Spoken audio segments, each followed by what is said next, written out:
Well, I want to start this morning by just confessing something to you and letting you know that I have a hidden love in my life. And now I got your attention, I know, okay?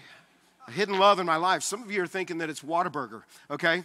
But the reality is that's been a very public love. I have shared that with all of you on a regular basis, and so you know that. By the way, I was sitting with Hope drinking coffee one morning just within the last week or so, and I think she was looking at Facebook or something like that, and she said, did you know that Whataburger they've created a national holiday, and it's the Whataburger Day, and they're giving away a free burger on that day, August 8th, and it just so happens to be the same day as my wedding anniversary. The two loves of my lives are converging together on that day. And I'm not joking, I started to tear up at that moment. The two loves of my life. And Hope and I, at the exact same time, no joke, both said, and in no particular order, okay? She said that too. You're thinking, you love Patty Melts more than Hope? No. Well, maybe just a little. Okay, but seriously, on that day, but those are my public loves, okay? I've got a little more of a hidden love that I'm going to confess to you today, and here's what it is. I love trash cereal. I love this stuff. I love Captain Crunch. Anybody love that? I love it. Okay, I love some of these others right here, Fruity Pebbles, straight sugar. Count Chocula takes me back to whenever I was a kid watching Saturday morning cartoons, okay? You got Frankenberry, and I noticed at Sam's, they still sell this stuff, okay? I nearly bought some yesterday as I was looking at that, and you've got these here, and now I got to tell you, though, one of my faves, this is my fave right here, Lucky Charms. I love Lucky Charms, and I remember, we're going to have a bigger stage too by that time. I remember, kind of sitting back as a kid, and it just takes me back, okay? Now, I don't eat this stuff as much as I used to. In fact, I would tell you that in my freshman year in college, we had this whole wall in the cafeteria that was all these different kinds of cereal, and you could have as much of this as you wanted. I was in heaven, okay, as I went, and my staples were Lucky Charms, Mountain Dew, and 59-cent tacos at Taco Bell. And my freshman 15 quickly went to a freshman 40. Just letting you know, that did happen to me, that I gained a lot of weight. But I love the Lucky Charms. I love the Lucky Charms, and you know what makes up the Lucky Charms, right? You've got the brown stuff in there, and that's okay. It's got a little sugar on it, but it's made up of marshmallows. You've got the marshmallows, and they're delicious. Okay, I even told the choir, I said, nobody better touch me Lucky Charms, okay? All right, don't mess with me Lucky Charms. I love the marshmallows. I love the sweet stuff. And I remember as a kid, on Saturday mornings, whenever I would eat this stuff and I'd be watching cartoons, I would pick out the marshmallows and leave the brown stuff. And then I'd go get more marshmallows because it's straight sugar. And I've already had a bunch of this in the first service. I'm letting you know, all right? So I'm going to be a little wired today because I'm just straight sugar because I'm snacking on this while I'm preaching today. I know some of you want some. I know I've got a big box. Come see me after church, okay? I'll help you out. But here is the thing. It's made up of the marshmallows, and I would pick out the marshmallows, pick out the sweet stuff. And I want to suggest to you today that this bowl of Lucky Charms, how we can pick out the sweet stuff, is oftentimes how many of us will go about the teachings of Jesus. That we will pick out the sweet stuff. We like the marshmallows. By the way, y'all know they sell the marshmallows. Cut out the middleman. They just sell the marshmallows now. I think that's glorious, okay? But we like the sweet things that Jesus would say that really bring a lot of comfort to our heart, and we should enjoy those, okay? I'm not dismissing those things. Where he would say things like, all of you who are weary and you're burdened, come to me and I will give you rest. That's a marshmallow.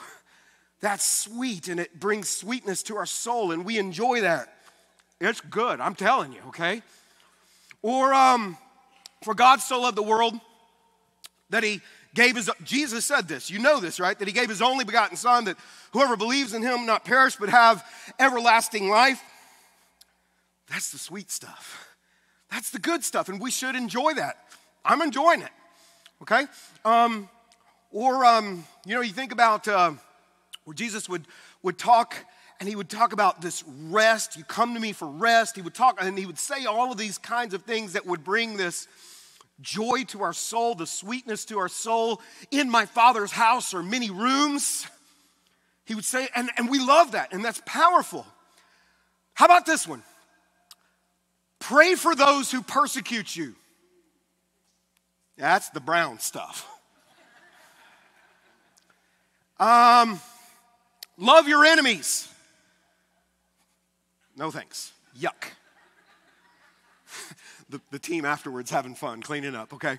They didn't know I was doing this today. Or how about this one? It is more blessed to give than to receive. It's not bad, but that's not a marshmallow. You know what I mean? How about this one? Go the extra mile when someone asks you to go 1 mile.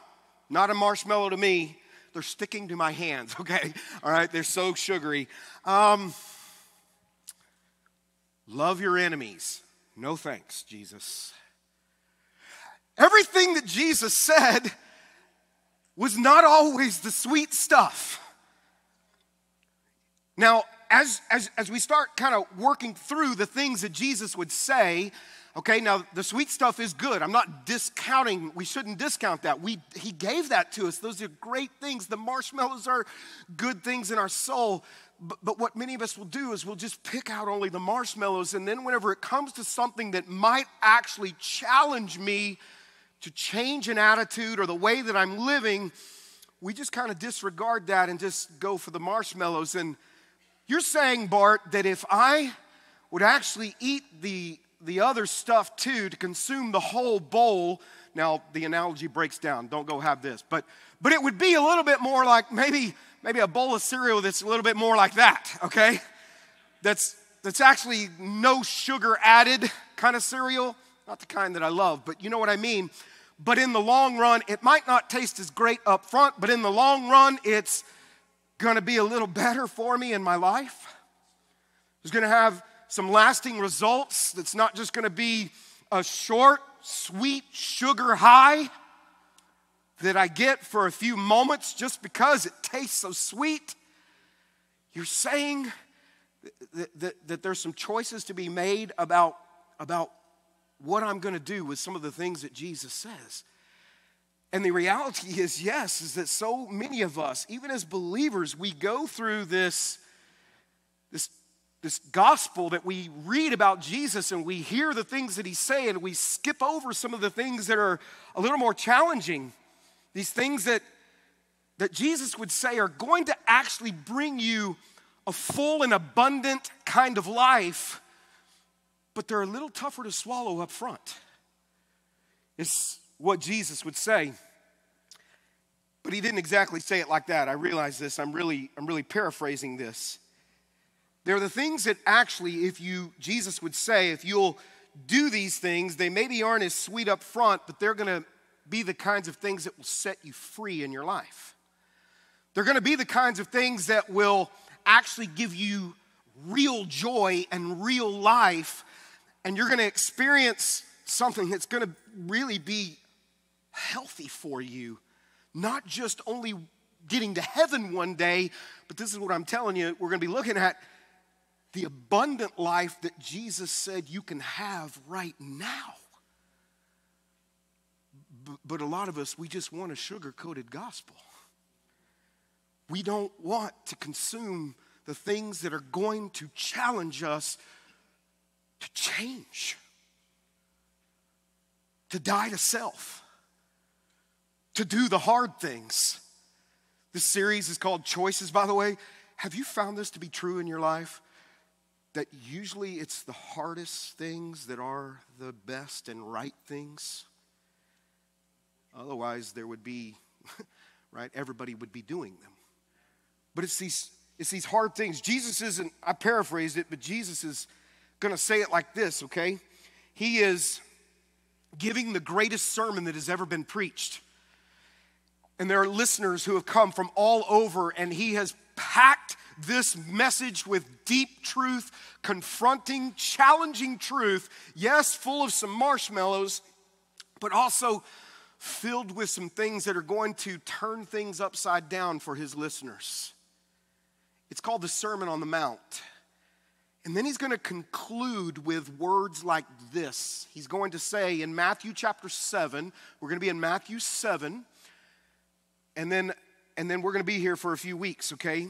Jesus is going to say as he concludes his message, class is about to be dismissed. The bell is about to ring. People are about to go down off of the hill and go back into their real life. And now he's going to say, but before you go, you can enter God's kingdom only through the narrow gate. Seems like a strange conclusion. The highway to hell, okay, that also translates like this. The road to destruction, or a life that is filled with all kinds of chaos, and like a lot of our lives where there's this destruction that just follows us in our relationships, and we live a life without peace and joy. This life of destruction is broad, and its gate is wide for the many who choose that way. He is saying at the end of his message, you and I, we have a choice to do something with this content.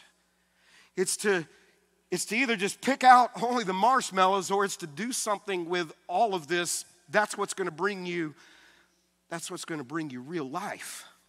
But he says this, but the gateway to life is very narrow though. And the road is, Jesus doesn't sugarcoat his message. The road is difficult. Sometimes it's really hard to make the right choice.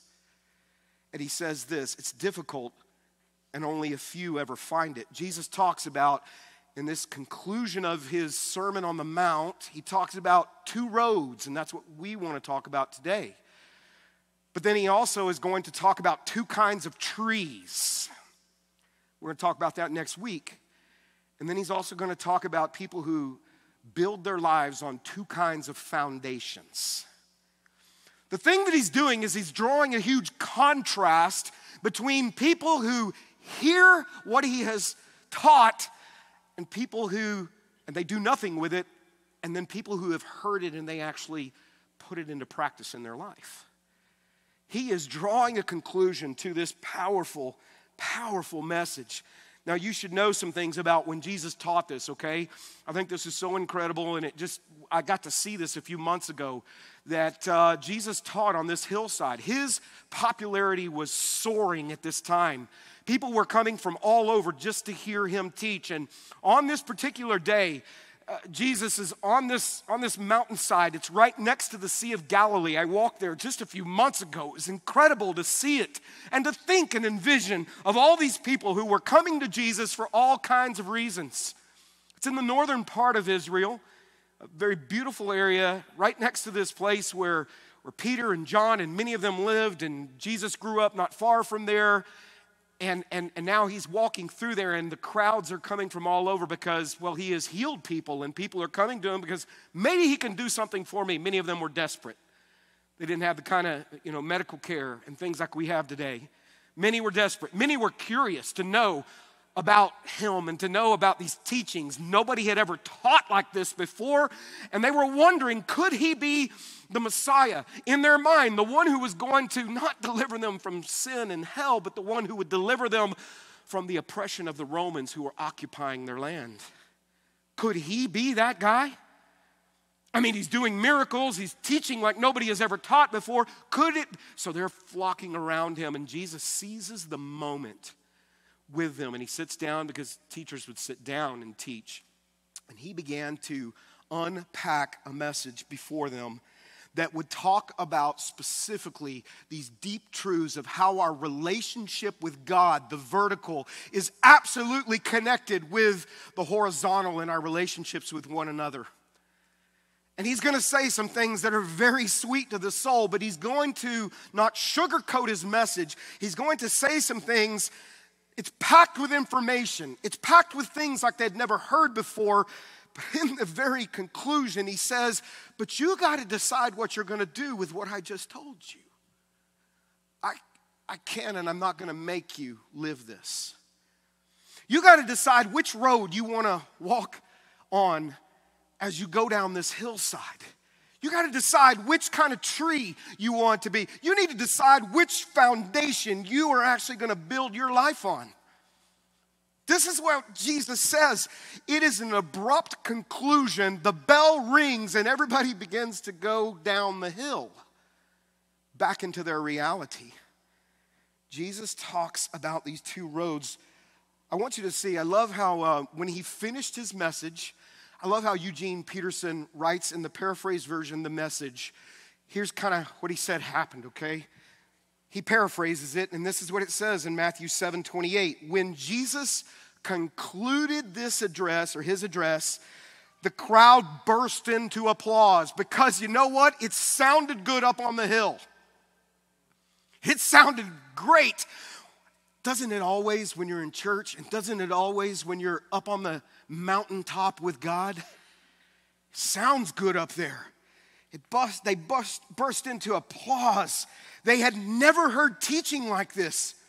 It was apparent that he was living everything he was saying. This was so different than what they were used to because their religious teachers were not.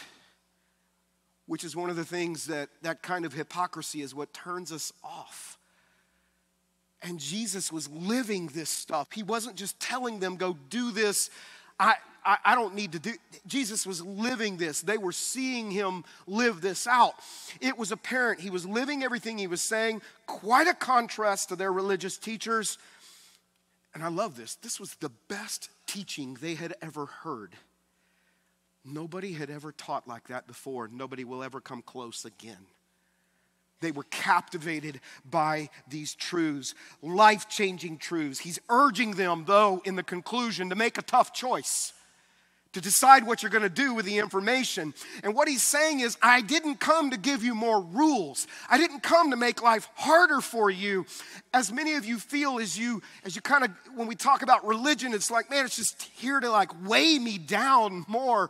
In fact, Jesus would say one of those marshmallows, the sweet thing, he would say, if you're burned out on religion, come to me. But Jesus said, what I'm trying to tell you is that the key to the blessed life is by consuming all of what I say to you. But it's gonna sometimes not taste good up front. You're going to have to make some tough choices. You're going to have to choose to die to yourself in certain ways. And what he's saying is, and when you do, if you do, you're gonna be on a narrow road. You're going to be on a road that's not going to be packed with people because it's not the popular road. Jesus calls these people to follow him, not just picking out only what they want to hear. He says, if you follow me, I want you to follow me completely and wholly and totally. I want your life. And that's how you have the happy life. That's how you have the good life. That's how it's not about your circumstances. There's something that's going on inside of you. What road are you on? Which kind of tree are you? What foundation are you building your family, your life upon? Jesus takes it strong to the hoop. And he calls for a response. I'm believing this over the next few weeks. As I've been praying about this series, praying for myself, praying for you. Remember, I'm in it with you. What the Lord is speaking to me about, and I believe he's going to speak to many of us about, is that a lot of times we make the wrong choice. We know Jesus maybe as our Savior, but we still are making the wrong choices, and we're not living as a follower of Christ. We're living just a little bit more kind of on the broad road of the way that culture goes, and what culture says is the way to true life. There might be an attitude over the next few weeks that the Lord, if you will open yourself up to him today, that the Lord will speak to you about, that you and we might need to adjust. There might be even a person that annoys you deeply, okay? And you struggle with this person, but the Lord wants some reconciliation in that, and he might speak to you about that. I'm not going to speak to you about it. He might speak to you. If you'll open your heart He may call you to make a tough choice and humble yourself with somebody. He may speak to you about even an enemy that he wants you to bless in some kind of way. That's not the marshmallow, is it? But we can't disregard what he's saying is the way to freedom, the way to true freedom while you live as a follower of Christ. Bottom line is what he says is to do what I say and to trust me and to swallow the stuff that's not always the easiest and the sweetest, but to take that tough stuff in as well. Jesus calls us to do these things. He may call us to forgive someone a trespass. He may call us to reconcile in a relationship. I just want you to know that it's not about information these next few weeks. What we believe and what we believe Jesus is calling us to is not information, it's transformation. It's actually taking the things that he nudges us in our hearts about, and here's the key, doing something about it. Not just saying, good message, Pastor Bart. Boy, that encouraged me, and I love it. Trust me, I love it. But you know what God would love more? When we do what he says. And we live differently. This is what he wants, okay? It's not a sugar-coated cereal. Now, I want to make a couple of observations and give you an application, but I want you to go back with me to verse 13, and I want you to see something. He says, verse 13, you can enter God's kingdom only through the narrow gate. The narrow gate. What in the world is he talking about? He talks about this road to the narrow gate. So go back with me up to the hillside. He's up on that hill and he's talking. And I think that when Jesus was talking about this narrow road, narrow gate, what you should know is that he probably had this in mind. Back in this time, major cities like Jerusalem had walls that went all the way around them, okay? And these walls were to protect them from enemies that would seek to come in. And during the daytime, they had gates that were all the way around. Jerusalem had 12 gates, I believe, that was all the way around, but there was a major gate that would be open during the day, okay? And it was a huge gate that was big enough for a lot of people to come through all at one time.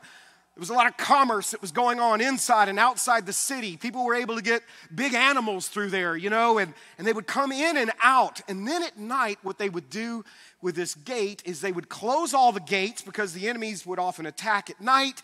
They'd close the gates, but many of these big gates had a little gate within the big gate. And they would close everything off, and you'd have to go through that narrow gate to get into the city, and they would really be observing who was coming in and out. Sometimes they'd just close it all together. And I really think that those people back up on that hill were understanding what Jesus was talking about when he talked about gates. We just don't think much about this. And Jesus very abruptly says, you have to make a choice to go through the narrow gate. It's not going to be this broad road that everybody else is on, that everybody else is doing. That is a road, the broad road. He says it's like a super highway. And it's the one that is packed with people because, let's just be real, it's the easier way to live. To just do what everybody says and just to live, like go along with culture. And Jesus just says, but here's the thing, back as he brings us to a close, he says this, it's not going to be popular. It's not going to be easy. You're not going to be like everyone else. You're going to be on a road that is going to be a lot more narrow. And it sounds great when you're up on the hillside. It sounds good when you're sitting in church and you hear some of these things that might challenge you a little bit, but we all know the real challenge is whenever you walk out that door. The real challenge is whenever you walk down the hill from meeting with the Savior, your Lord. You've heard it, you've loved it, and I just envision this guy who heard this, okay? You're on the hill with all those other people. Just think about you being like this guy right here. This guy heard the message. He thought, man, that is so good. I want to have the whole bowl, Jesus. I want my life to be different. I'm tired of living the way that, that we've been talking about as the way to live. And then he starts making his way down the hill. Maybe he gets on his camel, okay? And he's on his camel, and he runs into a guy who cuts him off on his camel, okay? And there starts up a little camel road rage that begins to happen. Y'all know I'm preaching to myself whenever I talk about these things, okay? And he's like, now I got to decide what I'm going to do with the things that Jesus said up on the hill that sounded so good, but now I'm down here where real life is happening. Or maybe it's a little bit more like this. It's a guy that he actually really knows. And this is a guy that he can't stand. The guy is so obnoxious. I'm just going to give him a name, okay? All right? We'll just call him Randy, okay? I'm teasing. Let's call him Larry, because it's going to feed back to Randy that I'm bad-mouthing it. But let's just say, if your name's Larry, it's not you, okay? But let's just say it's Larry, and he works with this guy, or he runs into him down there, and he cannot stand this guy. And his thought is, that sounded so awesome up on the hillside, but Jesus, you don't know this guy the way I know this guy. This guy's an idiot. He's the brainless wonder. You don't realize how obnoxious and what a jerk he is to me. And if I don't address some of the stuff that he tries to do, he's going to run over me. And so now this guy is dealing with this guy. And his attitude towards this guy is so different than when he was on the hillside listening to Jesus. Now he has this seething contempt. He even has an air of superiority over this guy named Larry, okay? And he struggles with this guy. This guy would be what we call around here an EGR. And if you've been around, you know what that is. An extra grace required. Do you have an EGR in your life? You raise your hands if you do, okay? All right. I know more of you do than you're letting on. You got an EGR, an extra grace required person. All right, if you didn't raise your hand, it might be you. I don't know, okay? All right, you don't realize. But here is the reality. It's somebody that you struggle with and it's somebody that you just can't, when their name comes up, there's no peace in your heart. You can't stand this guy. You have a real problem with this guy. The message on the hill made sense when Jesus said this on the hill. Before he concluded, he said things like this. You have heard that our ancestors were told, you must not murder. I'm listening. I'm thinking, I got this down. I'm going through, I like how Danny said, I'm pretty good at being good. I got the outside stuff down. I don't have this, I'm not looking to kill anybody. I haven't done that. And he says this, you mustn't murder. But if you commit murder, you are subject to judgment. And we're like, of course. Then Jesus said, well, let's see if this is a marshmallow. But if I say, if you are even angry, this word for anger here, we're all going to get angry. It's a human emotion. But this is a word that speaks of this simmering contempt that you have for it's a grudge. It's this air of superiority over another people. He says, but if you're angry with someone, you are subject to judgment. The next part. If you call someone an idiot, that is not a marshmallow. That's that contempt. It's a contempt. You are in danger of being brought before the court. What he's saying is there's judgment that is attached with this kind of attitude. If you curse someone on your camel, okay, it doesn't say, you're in danger of the fires of hell. So look at what he connects with this. So he's talking about this horizontal relationship, and then he goes straight to the vertical with God. So if you are presenting a sacrifice at the altar in the temple, you know how to look like a church person. You've got the religious behavior down. You're not murdering anybody. You know what I mean? You maybe even look like you have it all together. Look what he says. If you're there at the altar and you realize that someone has something against you, leave your sacrifice there at the altar. He's saying, I want you to value your relationship with others, even the ones that are hard to love, it's important that you do what you can do. You can't make another person reconcile with you.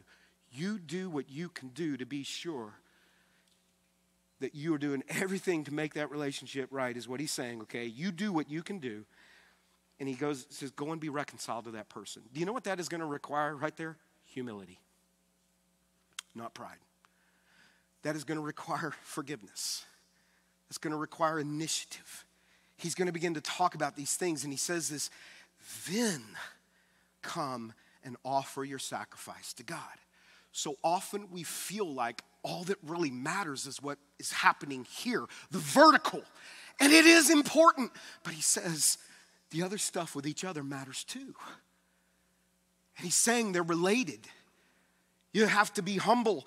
And then he's saying, go do something with this, but it's going to put you on the narrow road.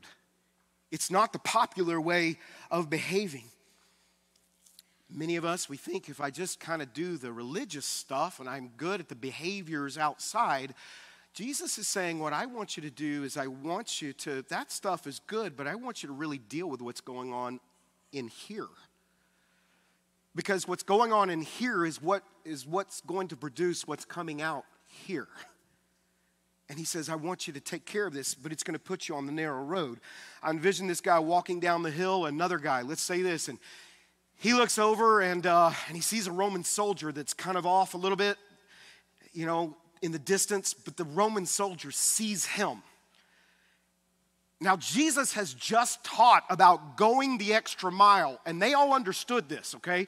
Going the extra mile, the reason he would even bring this up is because the Roman occupiers at that time, by law, could make you, if you were a Jew, carry their gear, the heavy gear, for 1 mile. Didn't matter what you were doing, didn't matter how busy you were, didn't matter what was happening in your life. So I see this guy going, you, get over here, come carry my stuff. This was an enemy.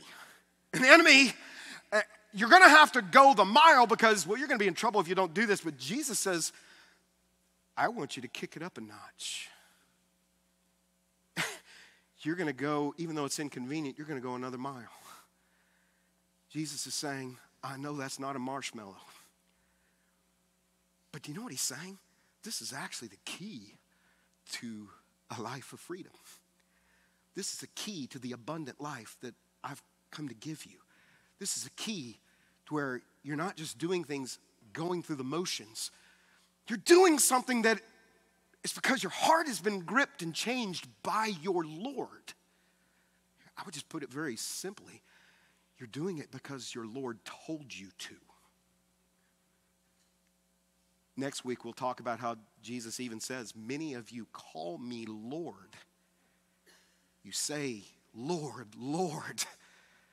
But what he says, but you don't do what I say. Okay, so it's getting quiet in here. It's not sugar-coated stuff, is it? It's not sugar-coated. And I would tell you that much of what gets taught, because it's easier to teach as a pastor, because we want people to like us, and much of what gets taught oftentimes is a sugar-coated gospel. And I got to tell you, that's one of the reasons why the church is struggling and suffering in the West to grow.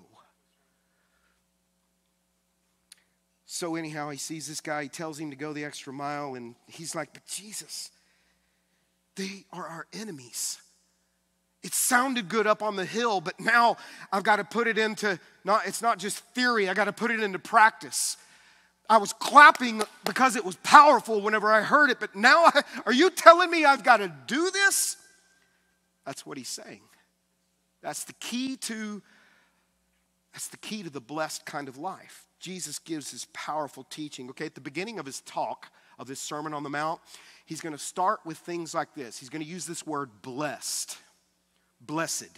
This word blessed in the original language is makarios. Here's what it means. Happy. And he's going to start with saying, happy are the poor in spirit. Do you know what that means? God, I humble myself and I need you first. Then he's going to say things like this. Happy are the merciful. Happy are the humble in heart. Happy are those, even when you're persecuted, right? You do that, and he's going to talk about this happy, blessed, abundant, full kind of life, not just heaven one day, which we look forward to that, but what he's talking about is bringing the kingdom of heaven right now through you and through me, through the way that we live in a world that is on the broad road to destruction. And he's talking about this, and he's saying it's not just the sweet stuff only. To live the happy, truly blessed kind of life, here's what Jesus is going to say. It's not just by what you hear every single week or in every message. What he's essentially saying is this: the blessing is in the doing. James would even talk about, don't just be a hearer of the word only. James would say, do something about it. Put your faith into practice. It's not the blessing is in the hearing. The hearing is important. You need to hear this. I need to hear from God daily. I need to read his word and take it in.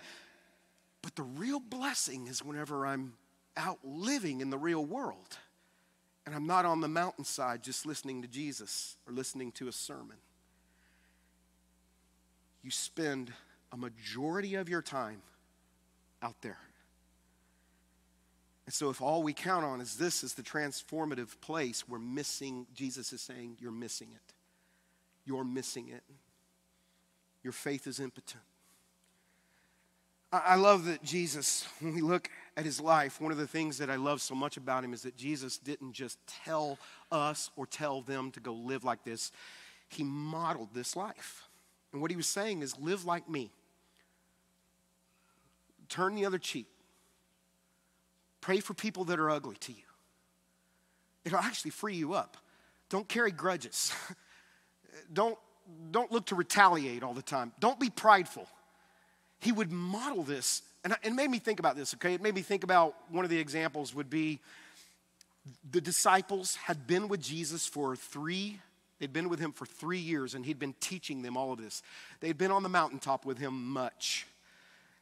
And here, it's the day before he's going to be crucified, and he's been telling them, they're about to kill me.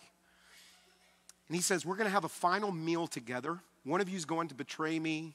All of you are going to deny me. They're like, no.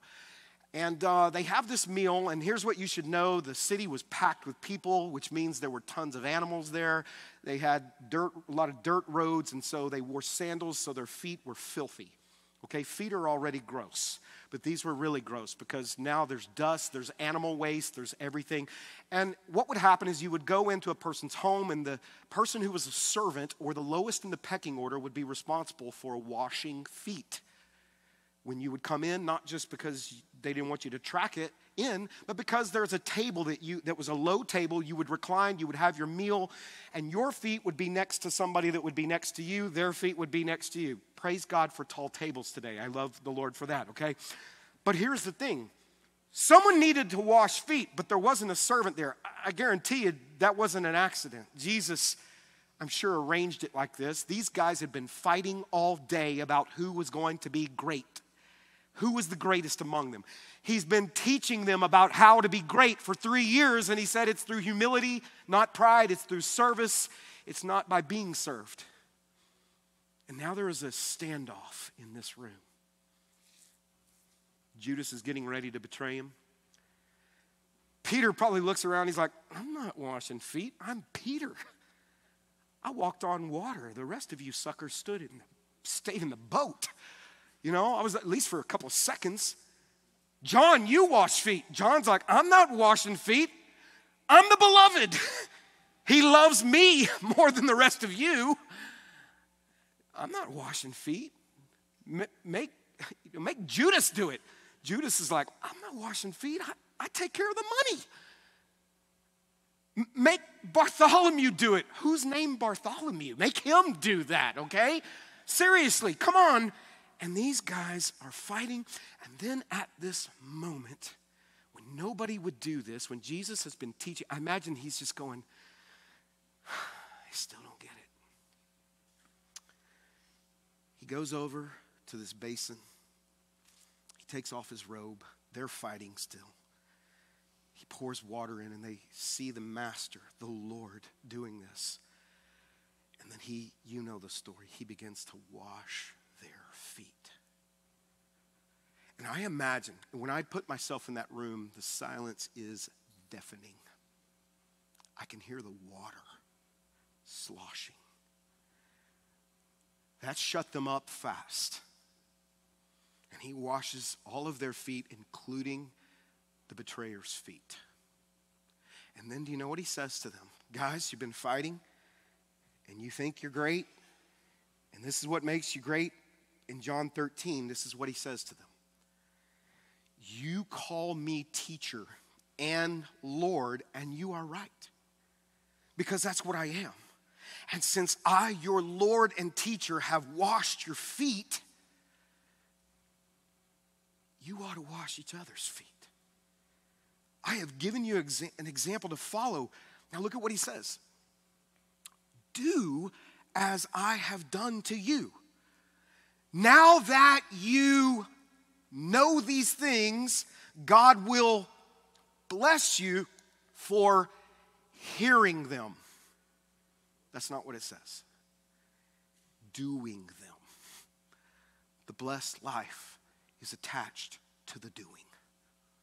It's putting it into practice. It's not just consuming only the pieces that you want.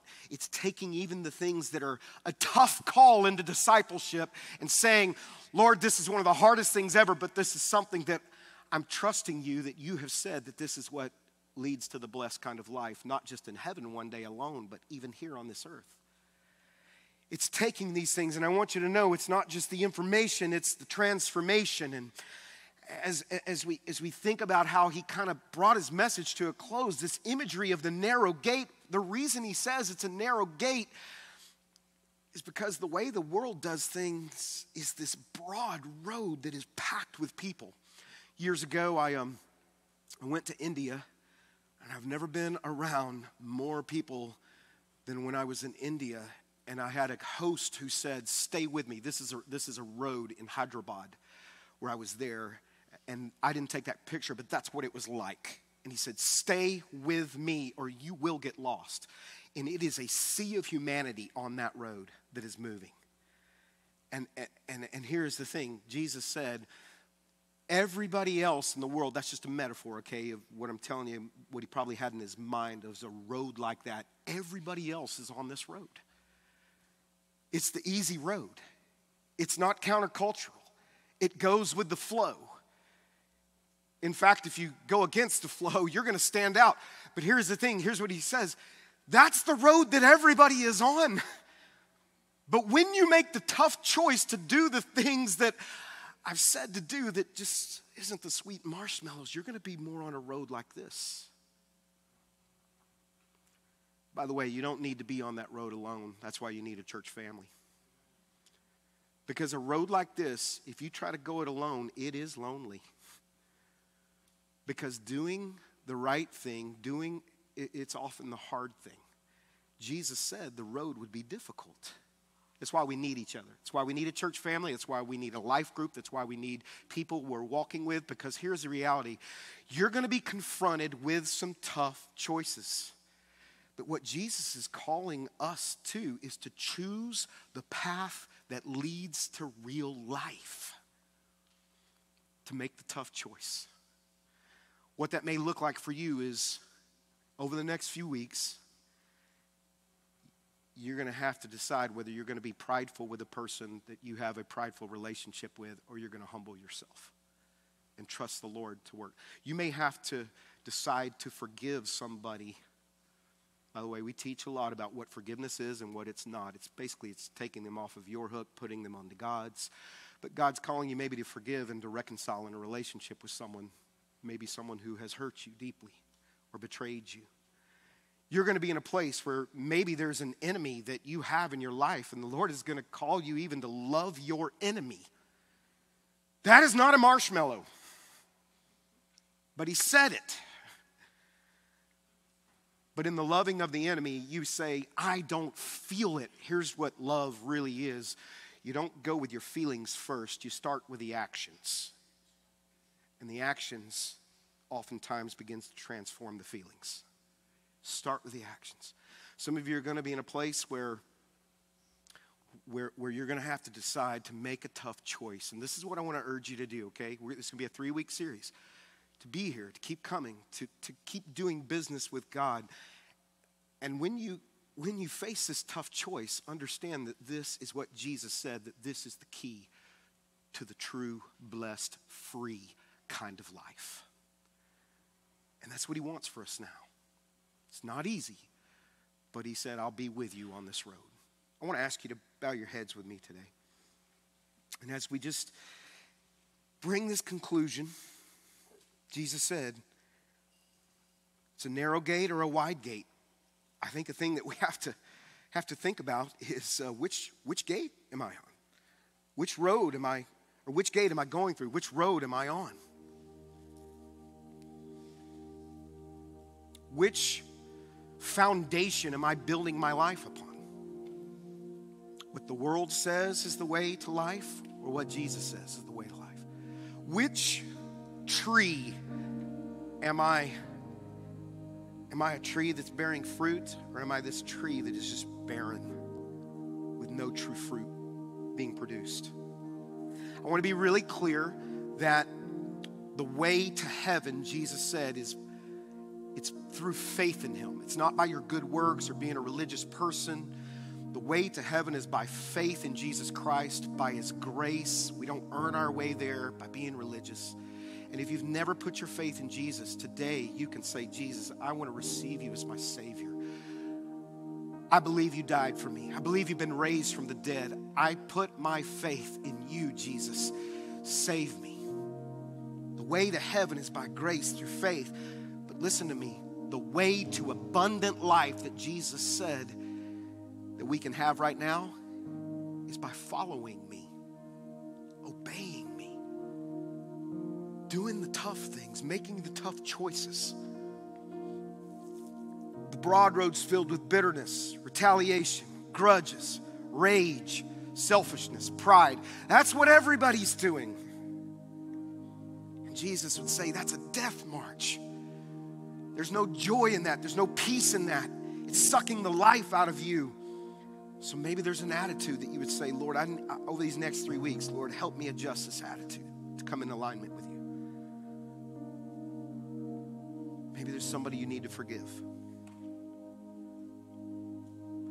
Maybe there's somebody you just struggle with so much that you're just going to need to ask God to take your pride down and actually be kind in spite of how they act. Which road are you choosing? Father, I thank you that you give us the truth the way that you do, and Lord, it's covered in your grace. And I thank you that you don't sugarcoat things, Lord. You tell us the real way to life. And I know what you want for this church, for this group of people, is for us, Lord, to be. You would even talk in your Sermon on the Mount about being salt in a decaying world, about being light in darkness.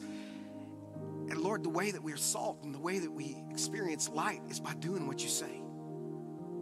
So Father, may your peace, your grace, your joy fill your people. And when we walk out of here today, Lord, may we be more like you.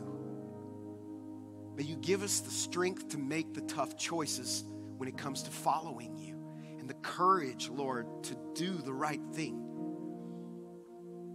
And we look forward to the transformation that you bring and the joy and abundant life you have for us. And it's in your powerful name we pray.